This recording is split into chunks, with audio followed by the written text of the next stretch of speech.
Yeah. So James Cameron is running out of ideas. Really, really, really, really badly running out of ideas.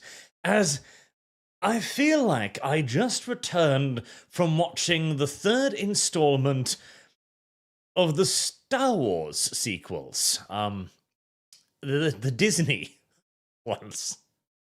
Not quite as memorably ridiculous, mind you, but very much so the same general feeling.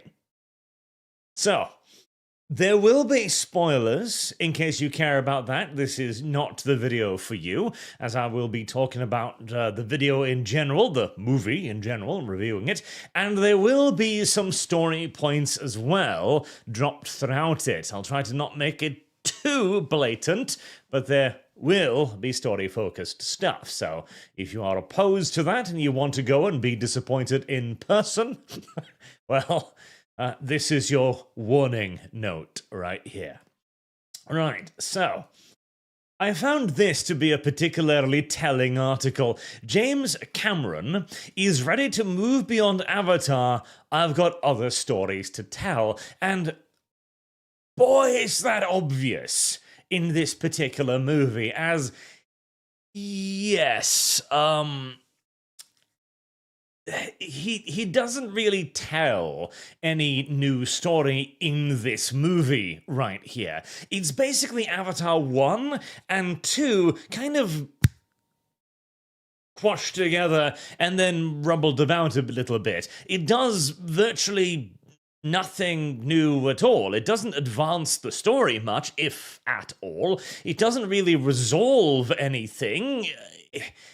It kind of just exists in this weird sort of a halfway point where, whilst it seemed as if the movie might be like a major step in a different direction by introducing Na'vi who were on the humans' side, it doesn't really happen like that at all. It comes across as very much so a, oh god, we need a bridge to the finale somehow, just toss something out there. We've got to earn another $100 billion at the box office, god damn it. And that's very much so what this feels like here. As this is 3 hours of very little happening. Of very little happening. So, let's start with the beginning here, shall we? Jake Sully, the race traitor, and his family remains with the water people, and they're playing along and having fun, and somehow the humans haven't figured out where they come from yet, despite, you know, having their whaler ship sunk, like, what, an hour's travel or so away from where Jake Sully's hiding? You would think they'd be able to triangulate the nearest Na'vi village from that, but as per usual, the humans are outright idiotic. And if anything, there is an even greater focus on just good versus evil in this one than the previous movies, as presumably James Cameron decided that it wasn't really obvious enough previously, and for good reasons, because in the various other Avatar movies, the humans have come across kind of just as the genuine good guys, something he quite clearly did not approve of. And so the humans are ever more hilariously incompetent and ever more hilariously evil in this one, including one scene where they're extracting the yellow magical immortality brain goop from one of the space whales, and there's even like, now there's blood inside the mouth, so it's running down the vial, because James Cameron didn't think that murdering a space whale and, you know, right in front of its child and it's swimming through its mother's blood, etc., it wasn't quite enough to just hammer home the point that the humans are indeed the bad guys in this one. Subtlety and all of that, it's complicated, I guess. Quaritch, though, so one of, like, the interesting things is, of course, this seemed like a movie that would focus far more on Quaritch, which seemed like a good move because he's now by far the most popular character, in part because his actor is amazing, and because he has an actual motivation for doing what he's doing that wasn't just alien ass. Up until this movie, that is. See, what one would have presumed would basically have been that Quaritch would begin converting the other non-Na'vi friendly Na'vis into the human side, you know? That as Quaritch's storyline with his new alien girlfriend is not bad. It's okay. It's there. It does more or less what it needs to do. It has some pretty cool and interesting scenes. And the next Ango, something like that. The new blue-skinned entirely, in fact. Chick is cool. I like her. She comes across as very mentally disturbed, as we all know. That is my type, obviously. And it also expands a little bit upon the thing with Awa, right? So James Cameron has a problem in that he's largely written himself into multiple corners over the course of Avatar here. One thing, for example, is that in a source book, they declared that Awa had said that the Na'vi are not allowed to use the metals of the ground to build anything. They can't touch them, because if they touch them, it spreads evil in their veins. This is now mentioned in this movie when Jake brings back guns, and the other Na'vi go like, "Oh, no, we can't use guns. Just touching those will make you evil, Jake Sully." Which is weird, because they have no problems following Jake Sully thereafter, and all of the other Na'vi in the initial forest tribe, they didn't object for even a nanosecond about picking up machine guns. So where exactly this comes from is nobody knows. James Cameron's ridiculous mind, I guess. But this is now another part of the thing, where the new Na'vi, the Fire Na'vi, the Ash tribe, well, they used to have a home tree of their own. They used to have their own jungle domain, until one day a massive volcano erupted and burned down their jungle and their home tree, and they are now simply living in the burned out remnants of that home tree. As their priestess and shamaness leader explains, this obviously meant that the Na'vi were starving. They were on the verge of being wiped out unless they had turned to banditry, which is what she did, and they began attacking other nearby more prosperous tribes to survive. And in so doing, they turned against Awa, because Awa's great design was that they would simply just be killed. This harkens back to the video I did on it just the other day, where of course I pointed out the Na'vi are by and large simply just puppets of Awa, and Awa controls their population rather brutally on occasion by either, setting off a volcano nearby, or withholding prey animals, making sure that the Na'vi can't hunt, or simply making it to be an infertile year so that the berries and bushes they live off fail to produce a bountiful harvest.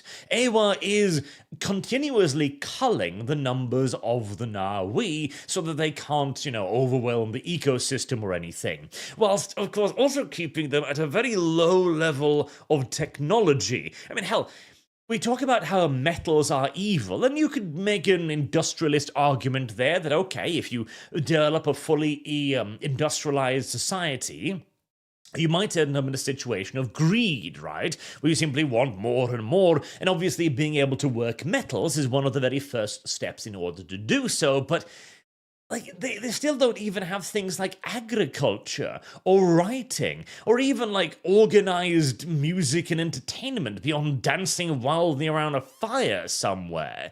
The Na'vi are at a pre-Stone Age level, pretty much, and yet, weirdly enough also, they have, however, managed to develop crossbows, which they use a lot more in this movie here.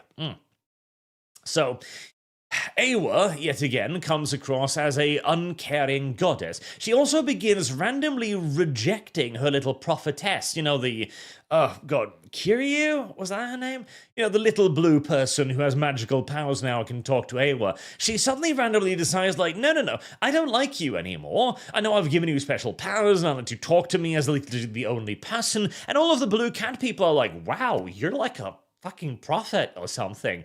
But Awa just goes like, no, I don't want to talk to you. For reasons. Now, it is kind of hinting at that this is because they managed to chain Spider in some way, Quaritch's son, to being able to breathe the air. Apparently, Awa was upset with that, despite apparently helping. So that one was weird, but okay. Why the hell not?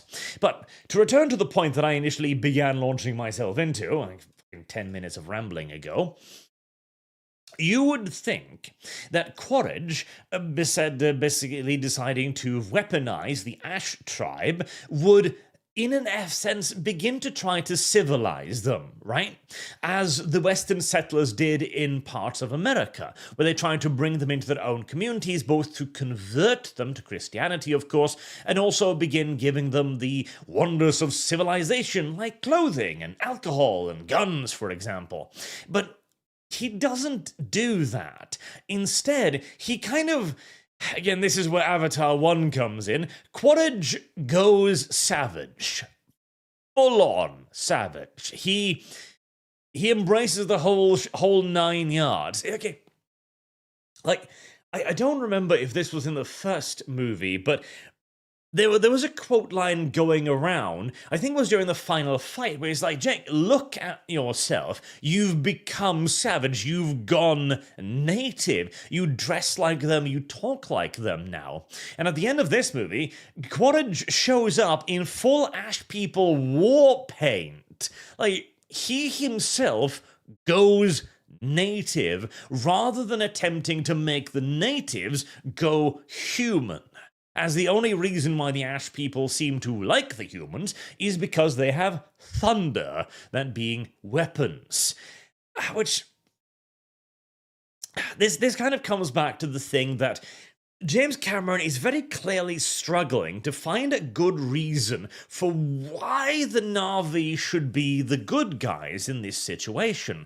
The whole argument of, they're closer to nature, etc., begins to fall apart the moment you add in a careless goddess that wipes out entire tribes for shits and giggles and so on. So instead we've returned to this kind of metaphysical, amorphous, nonsensical reason of if Quaritch just opens his eyes, he'll see how good it is to be a war-painted savage. It's like James Cameron basically just gave up on the entire idea of making an actual constructive argument for why you should side with the Na'vi, and instead simply just fell back on, you should, because they have some sort of spirituality, some deeper connection, some form of metaphysical religiosity that you don't have. Okay, so, you're basically saying feelings here, by and large. Okay, right, well, yeah. Hey, it's something. It's more than we got in the first and the second movie, and the worst part is you have you have God, okay? You have the living world of Pandora. You actually have, and we see Awa in this film, the face of Awa, female, obviously. You've got God on speed dial. We are even showed the Avatar afterlife, which avatars can just freely enter, and see all of their dead, all of their ancestors forever. Okay, that seems like a pretty convincing argument. Instead of going to Quaritch and going like, brother, you must open your eyes. You must accept our spirituality and sniff the cat shit. You could just bring him to a tree and go like, okay, so you know that tentacle thing on your head? Yeah? Connect that to the tree. What? Trust me, it'll be a lot easier if you just do it. And he does, and it's like, oh, shit. You do actually have all of those things you keep talking about. All of that connection to nature bullshit. It's actually real. It's not a theory. It's not metaphysical. It's actually fucking real. And God, so many fucking universes these days don't understand that this actually does change things. Trench Crusade is another beautiful example, and I know I've whined about that point so many times, but really, in any universe where you can literally speak to God, being religious isn't really a choice. That's fuck. Oh, that's the thing. If you can actually speak to the big dog, if you can ask him for miracles and see him answer, it is no longer theoretical. It is no longer a question of faith. It is literally a question of phrasing your requests in the correct way.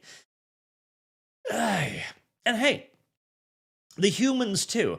Again, the humans are presented as even more unreasoningly evil than previously, as humanity in this universe isn't unaware of what's going on. We've been told in the second movie that Earth is dying categorically, that they are going to try to essentially colonize Pandora, and that they need to figure out a way to live on Pandora and to utilize its resources to the fullest effect. However, despite this obvious need to utilize the existing resources, they are still going on a mass extermination hunt against the Tolkien. Okay, so here you have an animal that produces a magical liquid that makes humans fucking immortal, and your idea, your big brain notion is, let's just wipe those out. Let's just kill all of them. The women, the children, all of them.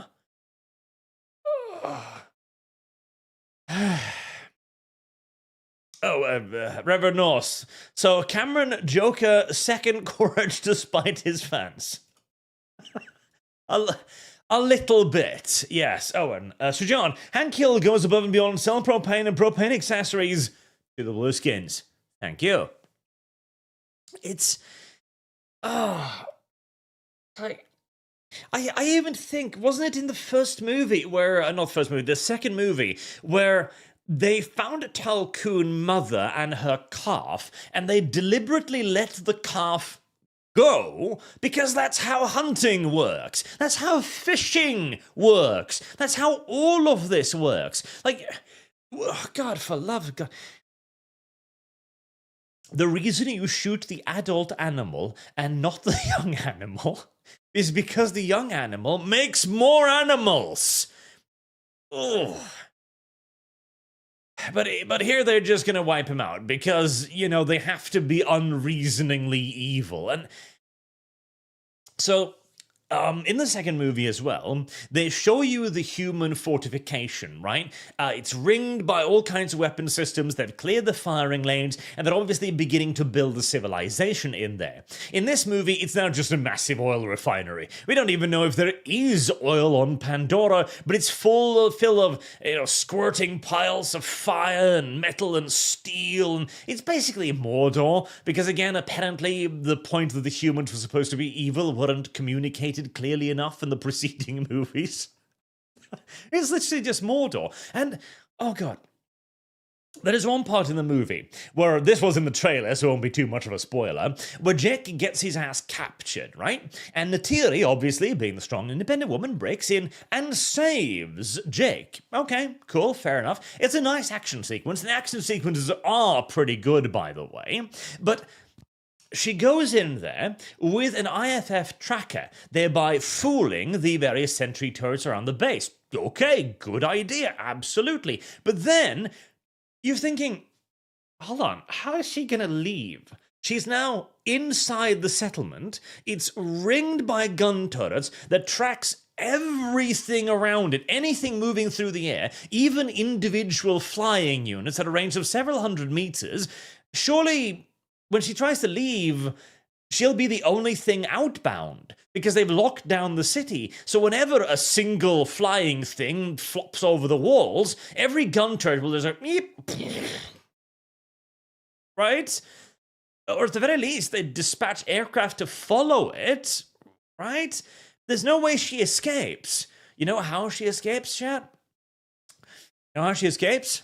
They have one scene where they climb onto the flying creature, and then in the next scene, they're 500 miles away. That's how she escapes. Through the literal, actual power of editing. Through the actual, straight-up motherfucking power of editing, she just disappears. Again, it's just... James Cameron keeps getting himself into situations where there is simply no way the Na'vi wins. And so he has to very blatantly just bend reality in order to make the Na'vi win. It's the same with the final battle as well, which goes through not one, not two, but 3 Deus Machina events. Without which the Na'vi would simply have been eradicated yet again. Although, curiously, for some reason, the humans have yet again elected to not bring any sonar or any depth charges whilst they're fighting the water people. And for the umpteenth time, they refuse to bring actual fucking weaponry. They are still bringing whaling boats and fucking plastic speedboats to fight these people. Hey. There's even yet another. Okay, so, God. There's one point I need to complain about specifically, and that is how many times... Okay, so, a couple times in the second movie, there's standoffs where one side has the other side's kids. Nawi? The blue chick that likes Sully. That one. Is holding Spider hostage, and Quaritch is holding her daughter or son hostage, right? It's a couple of standoffs like that, and they just show, okay, well, you know, you have your kid, I have mine, let's go our separate ways. That happens, I think, 4 times in this movie. The same fucking standoff, like 4 times. You'd think they'd figured out some sort of prisoner technology, like a cage or something, but no, they just kind of keep doing this umpteenth times.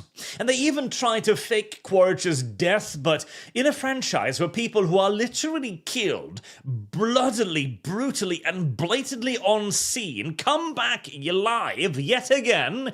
Yeah, if you don't see them dead, they're not dead. Oh, remember the sadistic little captain shit from the second movie? You know, the guy who's like, yeah, kill those fucking space whales. That guy? The guy who was, like, literally had his arm amputated and was then thrown into the waters for Pandora during a massive fight filled with predatory animals? Yeah, he's fine.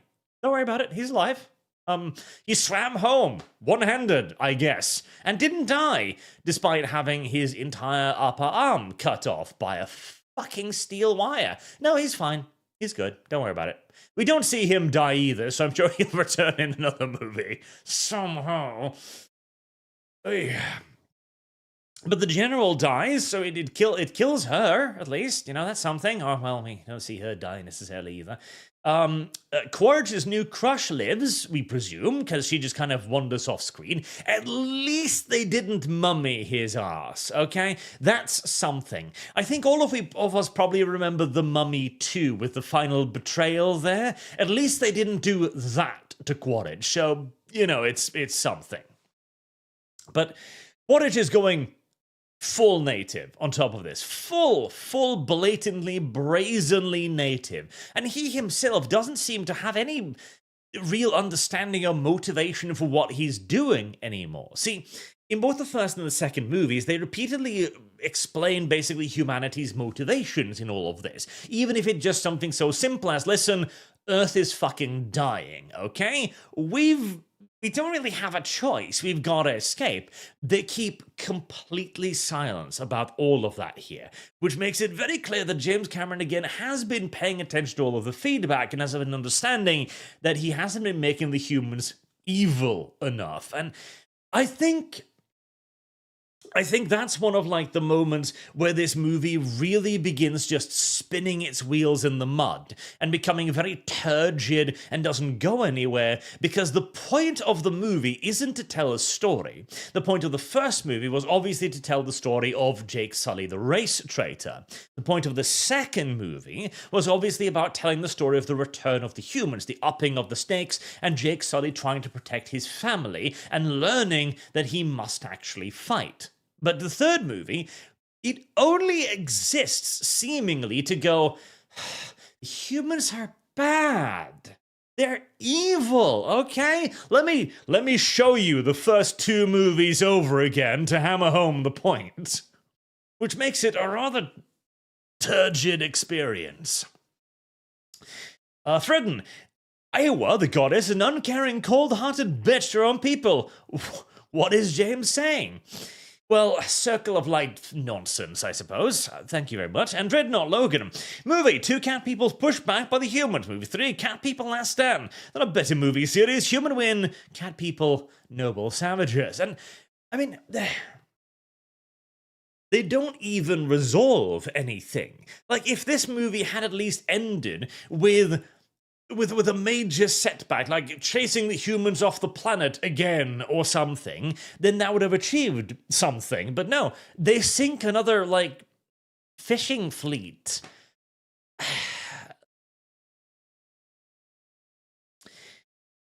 And that is by far the biggest problem of all of this. The movie is 3 hours of nothing. Of absolutely goddamn nothing, where nothing really gets resolved and nothing really changes. So there is a point in the movie, and I won't tell you exactly what it is because it'll be too much of a spoiler, and whilst there will be spoilers, I'm trying to keep it relatively minimal, but there is a point in the movie where James Cameron has an opportunity to do something that would have been enormous, massive, incredibly huge. I am telling, like, you will know it when you see it. He has a scene where he is this close to doing a thing that would have been talked about, debated, studied, and argued over for the next 10 years, okay? He had an opportunity for a genre-defining action that would have made the entire movie worth it for that single act alone. And at the 11th hour, the 59th minute, and the 59th second, he goes, oh, nope, nope, nope, nope, nope, nope, nope, nope, nope. It goes against my purpose of making the humans the only evil force in the galaxy. And he pussies out. And I was this close to fucking screaming in the cinema. God. There was an audible sigh in the cinema theatre. And, okay, we Norwegians are very non-passionate people, okay? When we go to a concert, right, and there's some kind of, like, a rock concert or a band or something is playing in a major stadium, in other countries, people will be up on their feet and, bouncing and cheering like, woo! We don't do that. Doesn't happen. We all sit down, we listen to the music, we clap respectively at the end of each song. That's how we behave, okay? We are dead inside. And everyone was really tense for that scene because everyone understood the implications that it might have, the size of it, the scope of it, the fact that it could turn the entire movie on its head with one action. It could transform the Avatar series and could make the last 2 hours actually worthwhile. And when it comes to absolutely nothing, the entire cinema is just like,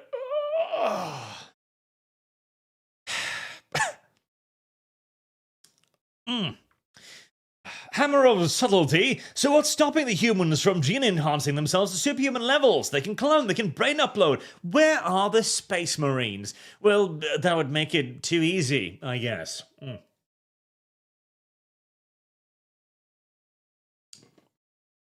We also don't see any more new human avatars either, because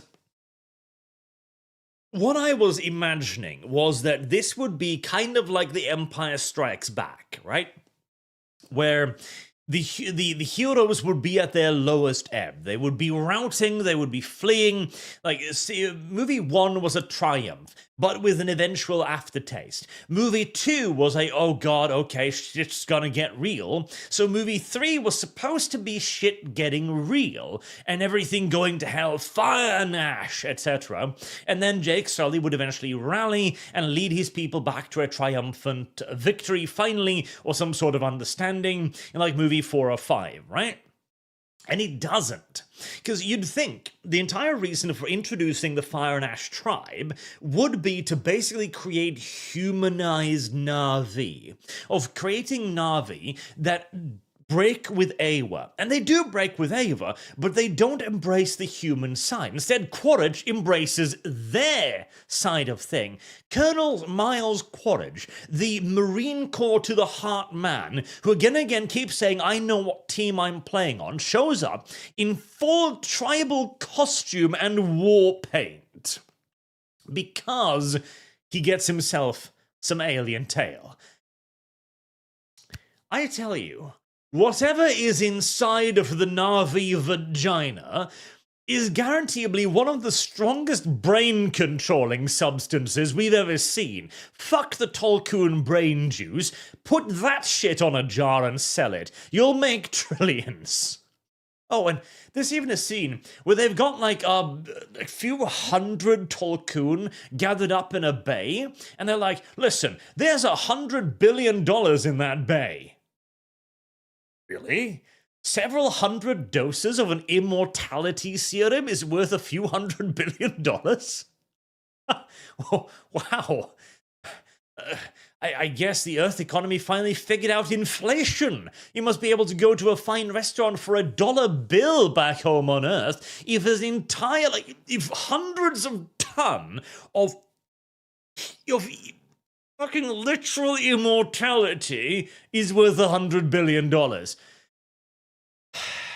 Hey, like, the movie feels like it's like it's made in a vacuum, where James Cameron had a plan, but then abandoned it because he couldn't figure out a way to let the Na'vi win anymore. He'd written himself into a corner where the Na'vi were screwed, where when the Na'vi joined the humans, the Na'vi would have no reason not to. I mean, this entire tribe wiped out by a volcano, right? Okay, well, human technology could have prevented that. A seismic sensor would have gone, beep, beep, beep, beep, oh shit, fuck, that mountain's gonna blow in a week, evacuate the nearby tribes, and they would all have been saved. They would have been fed by the humans. They could have taught them agriculture and go like, okay, right, so your entire forest burned down. That sucks, but ash is actually pretty good for growing crops in. A little bit of adjustment there, and you could basically have them repopulate more or less the same area. They wouldn't have to fall to banditry. Whereas Awa condemned them to be either savages preying upon others or simply starve, humanity would have gone, okay, well, that's a natural disaster. It happens all the time back on Earth, but we don't really let it phase us. You need food, shelter, water. We have all of that. We can even tell you how to live in the area that Awa has now devastated. A more clear-cut example of humanity's ability to literally to reprogram the savages and demonstrate their superiority over nature doesn't exist. And yet again, the humans either go native or they reject them outright, which is... The problem, yet again, comes back to the fact that the humans are just fucking idiots. On every single solitary level. They continuously act against their own interest on every level, and they don't even introduce a justifier for it. So they mention, like, the suits at the Resource Development Agency, and okay, you know, if you actually introduced, like, a board character or some sort of external influence forcing them to do this, then okay, but they don't even have that. Okay. if this was Wayland Yutani, basically, right? And they were given orders from their superiors who control all of Earth's economy, no, you will do this incredibly immoral thing, then you've got a reason. But these are just ludicrous decisions made by the people on the ground who should know better. The people who have been living there for years. The people who have been studying the avatars for years. The people who have been studying Pandora for years. And none of them pick up on any of this. Aircy Fire, Quaritch and Yake are Xeno clones. Not humans now. That's true, they are Xenos. Both of them are kitty cats. And I feel like this is going to be a less talked about movie, in my opinion, because the previous two had that element of debating whether or not what the humans did, what they did wrong, how they did it, and how the Navi reacted. Whereas here, the humans are given so little, even neutral screen time, that they're just monsters now. They're just evil. They don't mention Earth anymore. They don't extrapolate anymore on their situation. They don't talk about what they're doing or why they're doing it. They're just the bad guys. And this, again, is why I'm very much so thinking that this might be the final Avatar movie, as James Cameron himself probably does understand that he can't necessarily go a lot further with this now. And I'll be very interested to see the box office numbers of Fire and Ash. Now, of course, they are going to be amazing regardless, because everyone has already bought their tickets, right? Everybody's already going to see it, because it's one of those movies that despite the fact that nobody really talks about them, or maybe it's precisely because nobody talks about them that they are so popular. Nicholas Christoph, thank you for your sacrifice art. Turns out that movie gems are truly few and far between. Yes, they are. Ferredin, I think I figured out the target audience for the Avatar franchise. Midwit Redditors. Possibly, but okay. I think one of the reasons for why it sells as much as it does is precisely because people don't take that much away from it. If that makes sense. If you're watching a movie today, odds are it might be political, which will ruin it for a lot of people, and they just don't want it. They don't want to watch another political movie. They're not interested in another political movie. They don't want to. They don't want to take their children to see it or anything like that. It's just a negative experience. Another movie that comes out these days is the endless franchises, for which there is simply just fatigue. Excuse me. Nobody really wants to see another Marvel movie, for example, because they need to read up on another 15 different Marvel movies to understand what's going on.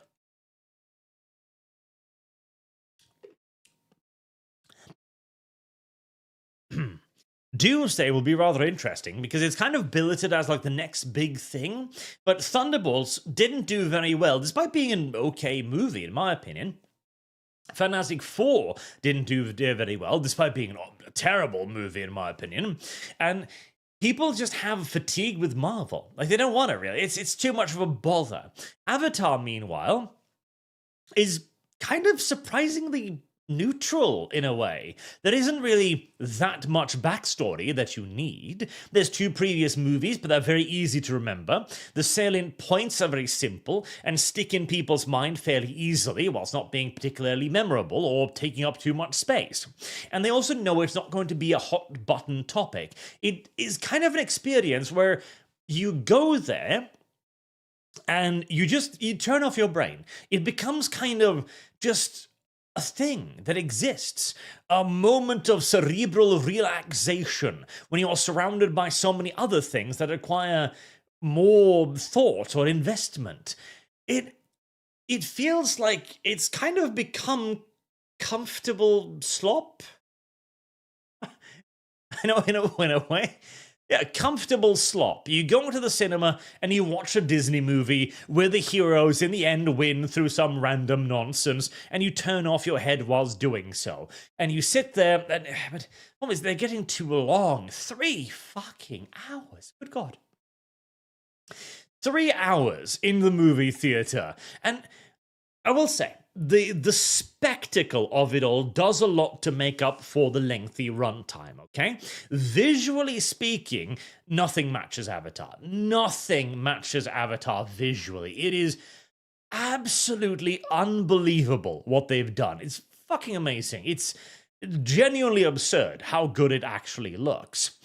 There are a couple of scenes near the end of the movie where you can kind of tell that they're running out of time because the renders are a little bit lazier, they're a little bit more wobbly, unfocused. It looks exactly like a video game cutscene a couple of times. But again, visually, absolutely incredible. Quaritch still delivers an excellent performance up until the point where he starts going hardcore native. And the new Na'vi are interesting enough in their premise, even if that is never actually explored, to at least keep the first hour and a half entertaining, until everything begins slowly spiraling downhill from there. Dreadnought Logan, the problem Hollywood has is they can't boo heroes, or add depth to heroes. Again, that one scene that I talked about, the one that would have changed the entire movie, that would have changed the entire franchise, honestly, that it would have upended all of it, it relies on a hero, on Jake, making a grey choice, of making a decision that, whilst justifiable and even indeed outright moral from Jake's position, is nevertheless a dubious action in the eyes of the viewers, of the audience. It was a grey action. And the fact that James Cameron cannot make himself do it, that he pulls away from it as if his hand was burnt, is very, very telling to me. It almost feels like there's this weird sense of both James Cameron losing the plot and the movie becoming more Disney-fied. I'm kind of wondering if perhaps... So I've been blaming James Cameron a lot through all of this, but maybe there's another boogeyman as well. Because it did feel in the previous movies as if James Cameron had an idea, he had a plan, he had a vision in his mind that he was playing out piece by piece, and suddenly he deviates from that massively. He makes more of a Disney movie, more of a good versus evil movie, and then also starts talking about how he has other stories to tell. And the one scene which would have created an entirely different movie, an entirely different franchise, is pulled away from at the absolute last second. Maybe Disney moved in there and said, hold on, this was getting a little bit too dark, James. This was getting a little bit too morally relativistic, James. This would put the Na'vi in a position of being not just pure good or just spirit people. This would put them firmly out of the realm of the theoretical, the noble savage, the spiritual and metaphysical, and into the realm of the realistic. And that's where we draw the line. Maybe. That's just a thought that just came to me. Maybe, because there is absolutely a line to be pointed out there, where the Na'vi's entire reason for their existence, their reason for their status as heroes and good guys, is near entirely metaphorical. It's spiritual, it's realistic, it's religious, not realistic. It's something floaty and ephemeral, right? It's all based on feelings and seeing and all of this nonsense.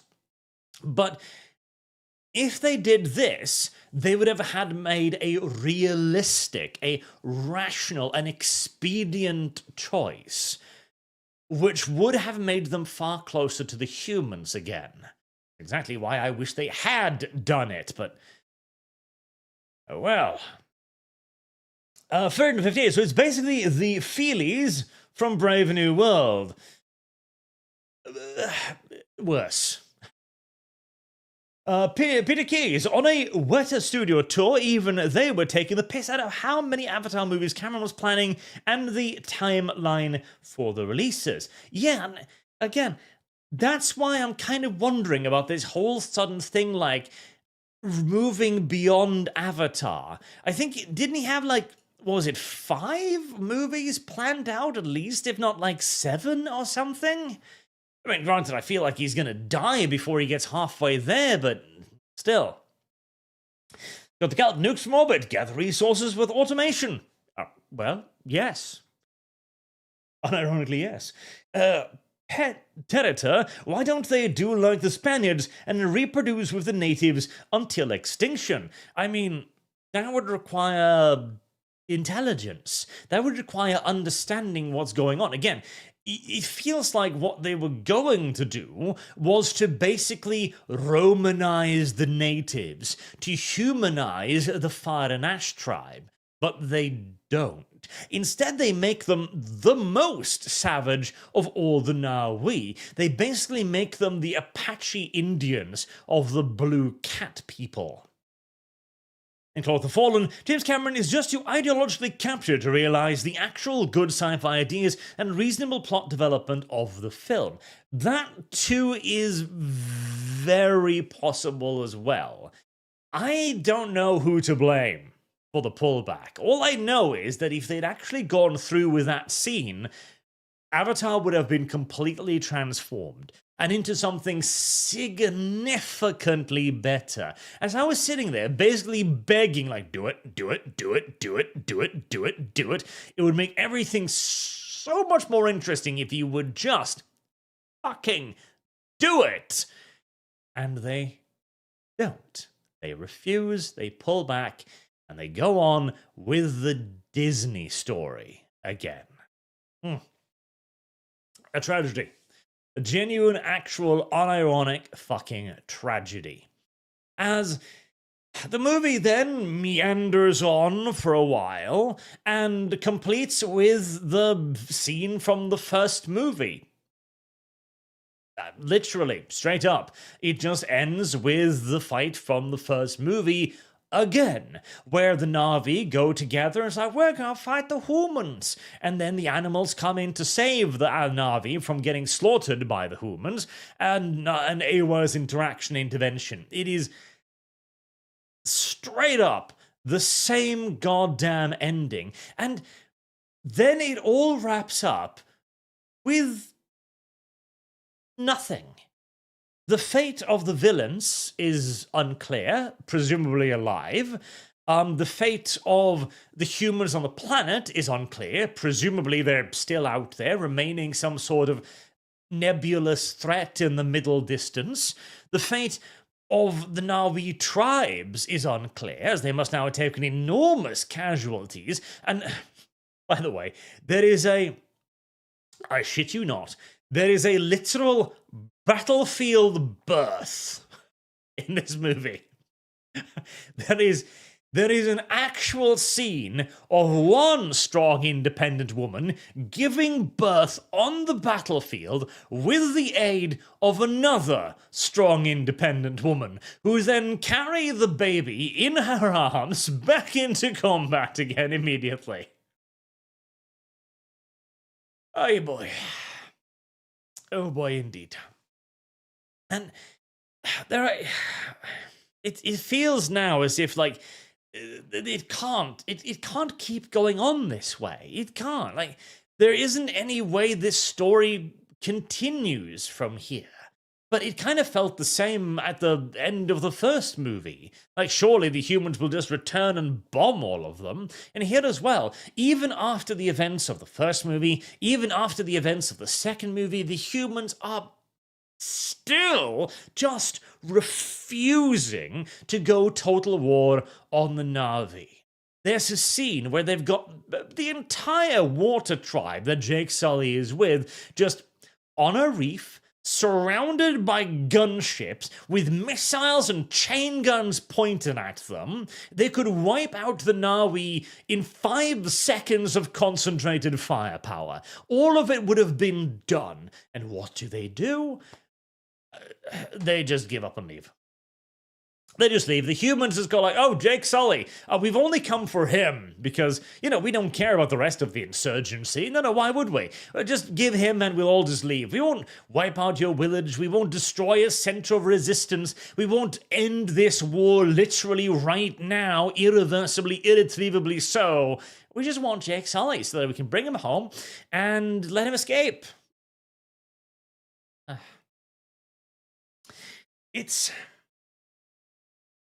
There's a fascinating statement about fascism, of all things, and socialism in general, where propaganda of an authoritative nature that basically requires the outside, the enemy, be it the fascist, the socialist, das Juden, etc., to be both infinitely powerful, infinitely dangerous, and ever present in every part of your life, a constant looming threat, and it also requires them to be comically incompetent, to the point where you, the little guy, the individual, can somehow, with sheer guts and chutzpah, rise up and overthrow him with ease. That is what the humans feel like. That is exactly what the humans feel like. On the one hand, they should be absolutely uncontestably powerful in this situation. They should be able to end the war at any point, and it is presented as if they could, and yet simultaneously, they make every terrible, awful decision in the book time and time and time and time again. And that's just not a good enemy. Made even worse, again, by the sympathetic nature presented in the first 2 movies. Ay. To wrap up, as I notice I'm beginning to run myself in circles here a little bit, this was a largely pointless film. It doesn't do anything to advance the story of Avatar overall. It exists very much so in a vacuum, and you could kind of justify that if that vacuum was used to introduce a new cast of characters, to radically transform Pandora, or, as I said, with that one single scene, change the tone and tenor of Avatar as a series. But none of that happens. It feels like a failed revolution, where you were just about to overthrow the eternal oppressive enemy, just to decide, we've actually got it pretty good as it is. Let's just not bother with that. Making it all feel like a waste of time. Like 3 hours and millions of dollars spent that didn't achieve anything, that didn't need to exist, that doesn't change any of the characters in any meaningful way. I mean, the one that probably went through the most change was Neytiri, and even that was, okay, Neytiri, in the second movie, there is a scene where she's holding Spider hostage, and there's a genuine moment where it seems like, even after Quaritch has stood down, that she might just kill Spider because she genuinely hates humans. They changed that in this one. She's a goody two-shoes too now. She rejects her racism, she rejects all of her hatred against the humans, and just becomes another good character. Oh, wonderful. Oh, perfect. The last vestige of moral depth on the Avatar side, on the Na'vi side, beyond just pure shining luminescent goodness, is gone. Perfect. It's just a Disney movie at this point. It's gonna sell like absolute hotcakes, and I don't think it's going to be enough to discourage the next one from selling like mad as well, because it's not a bad movie in and of itself. It really could be compared a lot to the first of the Disney sequels, the Star Wars sequels, where everybody looked at it and thought, Okay, well, nothing really happened. Nothing really original occurred, and it was basically just a set of previous movies redone, but it wasn't bad. And so we're kind of just going to keep coming back, I guess. At least for one more movie. But, I don't know. It felt weirdly final in a way. It felt oddly ending-y. Like, it's not even like it had an ending. It didn't have a resolution. It just felt like it ended. You know? It ended on a scene that felt like okay, that's it. There's nothing more from beyond here. That's the end of it. Go home, the theater's closing. Goodbye. You know?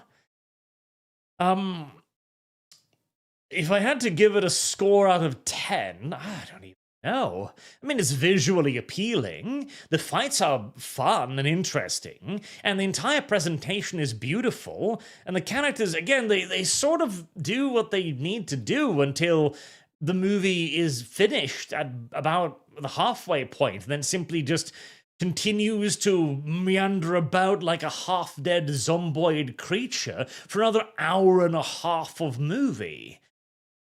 It's got like the Deadpool and Wolverine problem on steroids, where the movie could have been cut in half and been better for it. It's much the same here, so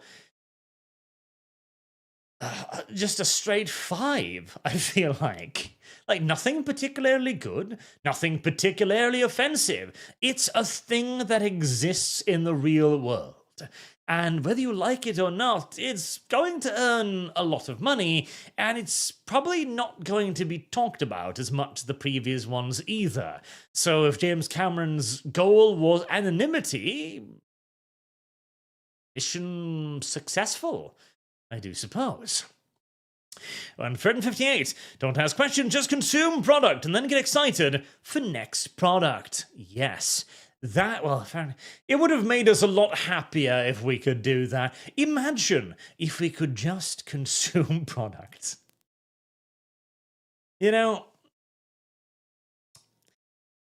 near where I live, there's a little like horse ranch style thing. And it's not like a big built up thing or anything. It's just somebody's backyard that they put a fence around, an electrical fence, and they keep horses in it, right? They rent it out to people who own horses. And it is one of the saddest things ever. Like, it's filthy, it's dirty, it's covered in the horse's own shit. They eat out of a metal container.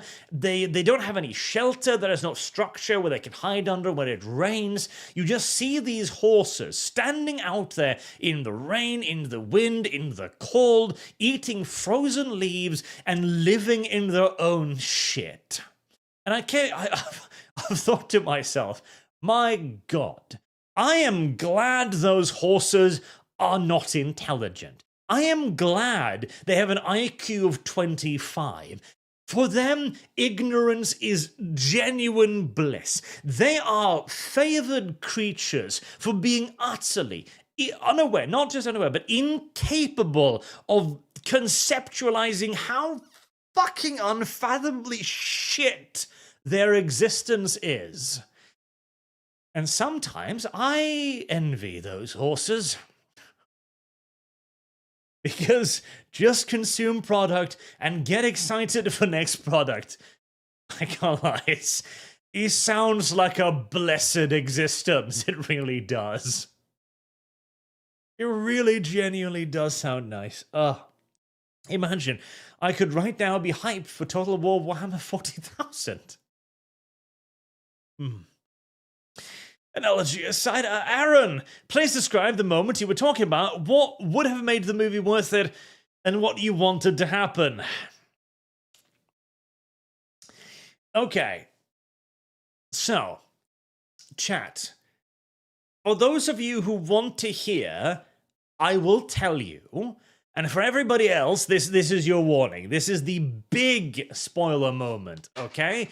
This is the big spoiler, the one that could have changed the movie. So if you don't want to hear that, if you want to keep in suspense, etc., mute now. or, leave, or close your ears, or whatever of myriad things that might deny you access to the word, so to speak. I'll give you a second.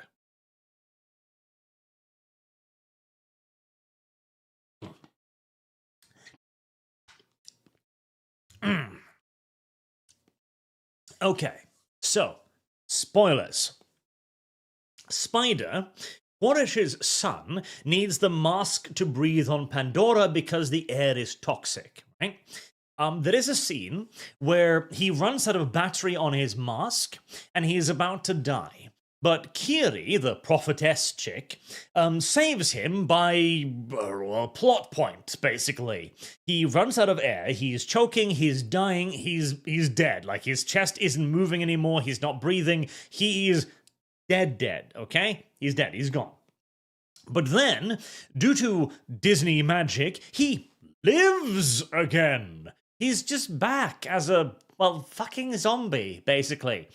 And now he can breathe the air, because Kiri has, by manipulating Awa somehow, managed to alter him on a genetic level. She's created some sort of fungal organism that is now living inside of his body and allowing him to breathe the air freely. She's Navi-formed him, basically, colonized his ass. Okay. This is, of course, an enormous deal, because this means that there is a way to make it possible for a human to be genetically adapted more correctly, and modified to live on Pandora without masks, without pressurized environments, without any of those weaknesses, which would mean that we could simply start shipping billions and billions and billions of people to Pandora. Now, the Na'vi, Jake Sully, and Neytiri, his wife, understand this and understand the danger inherent in this.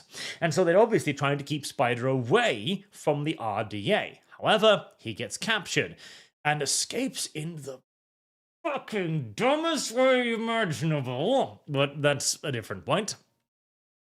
As the RDA, they understand, okay, we got a poke him, problem, do all the tests, and they do. However, then they escape with Spider, and there is now a demonstrable case where Spider was captured, where the RDA got a bunch of intelligence out of him, and the RDA now know for a fact that there is a way for humans to live on Pandora without masks. Okay, so Neytiri has always been like, stab him, Jake, stab him, kill him, he's dangerous, stab, kill the human, and various racial epithets. And Jake has been like, listen, he's like basically our son. We can't just fucking kill him. That's a bit much. That's a bit cruel, no matter how big of a threat he is to us. But they stop. After escaping the RDA, they stop, and Jake is like, okay, Neytiri, you're right. He is incredibly dangerous. If the RDA takes him back, if they figure out how he works, we are fucked. Billions of humans will come. They will colonize this planet. Our only advantage is the fact the air is poisonous. We have to do it. They have to kill Spider. Now, there's the interesting thing, because again, this is not a spiritual choice. This is not a metaphysical thing. This is not a religiosity, Awa's will kind of thing. This is the Na'vi. It's Jake deciding, I have to be realistic. I have to think like the RDA. I have to make a decision that is best for me and my people. Not the moral one, but the legitimately functional and realistic choice. So they do a whole scene with shooting the dog, basically, where they drag him out in the forest, and Jake is about to slit his throat, and he gives him the whole sermon, and it's a quite tense scene. Spider's actor is shit and doesn't sell it at all, and Jake's actor isn't much fucking better. But okay, they're about now to make a choice That would be major. It would paint the Na'vi in a morally grey light, would paint Jake in a morally grey light. He's no longer this spiritual, noble savage. He is now a realist, just like the RDA. And there's no sign from Awa or anything. There's no, like, magic thing that stops all of this from happening. He moves to do it, and then just checkins out. I was like, oh, I can't do it after all. And Natiri too goes like, I know I hate you, little pink skin, and your people and everything you stand for and everything you've ever done, and you kind of got my child killed, etc., but I forgive you, I'm not a racist anymore. And then they all fly off into the sunset like a happy reunited family, yet again. I fucking hated that, because again, if he kills Spider, it changes the entire equation. Now Jake will have purposefully made a move to deny humanity access to Pandora. He will have made a move to protect his and his own, an actual move, not just running away like he does in the second movie. He will actually have blood on his hand, not military blood, because that's justified. The RDA are just Nazis. You can kill as many of them as you want in whatever hideous way you want. All of that's okay because they're evil, right? But this is an actual murder. It is something actually grey. It is something that could very easily be argued to be an immoral act, and you can't cover it up. No amount of fluffy spiritualistic nonsense can cover up the fact that this was a rational, realistic decision made through cold calculation. It is literally cold-blooded murder. And they don't do it. And they don't fucking do it. Don't fucking do it. And it felt like such an incredibly missed opportunity, because now you could have a lot of debate around this. Was it correct? Was it justified? Was it the right thing to do? What could they have done differently? Was there even an option of the RDA recycling it or recreating it, etc.? You would have had endless opportunities to discuss what is a genuine moral conundrum. Do you, in essence, it boils down to, do you kill the one to save the many? Even with the one being okay with it, as even Spider as well as like, okay, Jake, I'm dangerous, you've got to do it, I don't blame you. Like, and the possibilities of this scene too, if it had been carried out by two people who had the ability to pretend to be other people for a few seconds at a time, it could have been,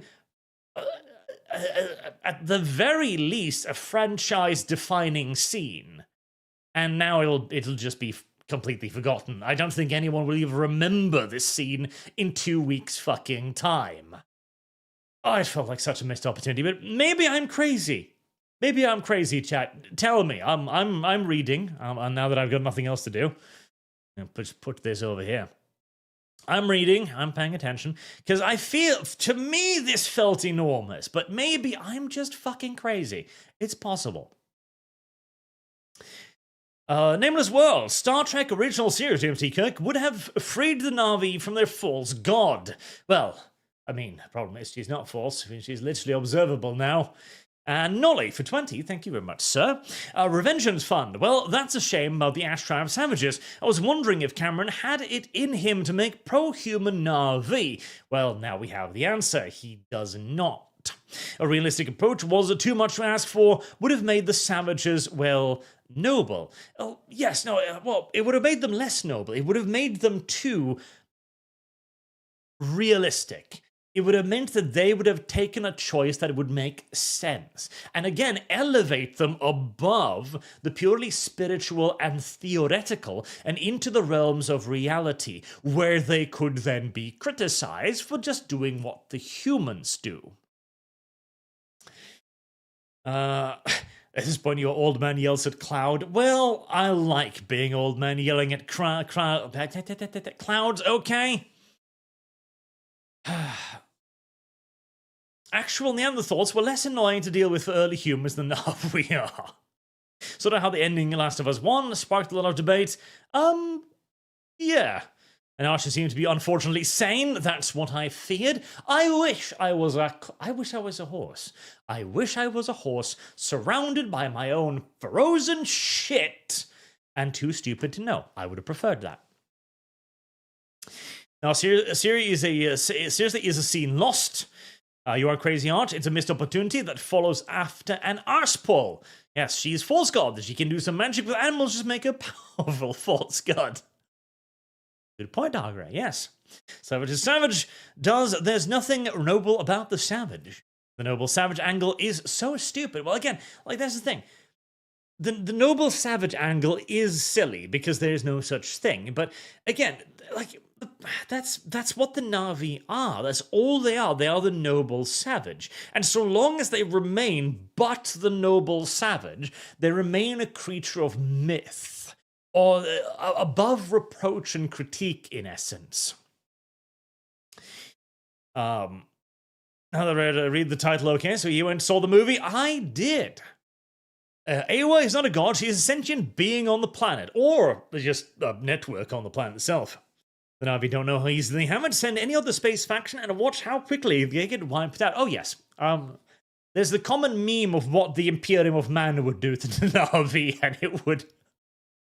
the war would have ended very, very quickly. It's like, we seem to be suffering from an insurgency of sea people. They keep attacking our ocean-going vessels, but they're air breathers, which means they must have land to sleep on.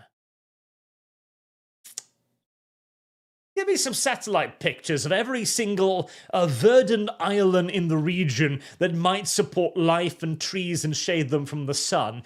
All of those, and then route a flight of marauder bombers with incendiaries to each and every one of them. I don't care if it takes weeks. I don't care if it takes months. I don't care how many times I have to fly out there and do it, but I want every single motherfucking humping one of those islands burnt to the ground. And voila, no more insurgency. Sounds like the not killing the sun thing is just trying to rip off Abram. Maybe, but I would have expected almost an AY intervention then in that case. Nicholas, it's sad taking such a scene and shitting on it so profoundly. I know. Uma Arch confirmed. Now I gotta do an idle dance and song after you finish a video. But I don't want to. I feel like I need to do a video on that scene at some point. I need to let it ruminate some more and analyze it some more. We know you want to be a horse. Also respect the Borg far more than Na'vi. They create more from what they have. They want to put to good use technology. Star Destroyer, bombardment wipes out the Na'vi. No difficulty. That's true, yeah. Yeah, no. And so I guess that's it. That's the movie review. It's disappointing. I was genuinely sort of kind of excited. Really, I was. Because the idea of the fire people, the idea of Quaritch being the main character, all of that was very appealing. All of that was very appealing to me. And they didn't really do enough with it, especially not to justify the 3-hour runtime. If this had been a 2-hour movie or an hour-and-a-half movie, and basically being like James Cameron going like, okay, this is an intermission. I need to expand upon a few things. I need to establish a few things. You know, I've got more story coming, but I need to expand the world now. I would have been fine with it, but instead it's presented like a standalone movie. It's 3 hours long, does nothing with that runtime, and ends with nothing having been achieved and nothing likely to be achieved in the foreseeable future.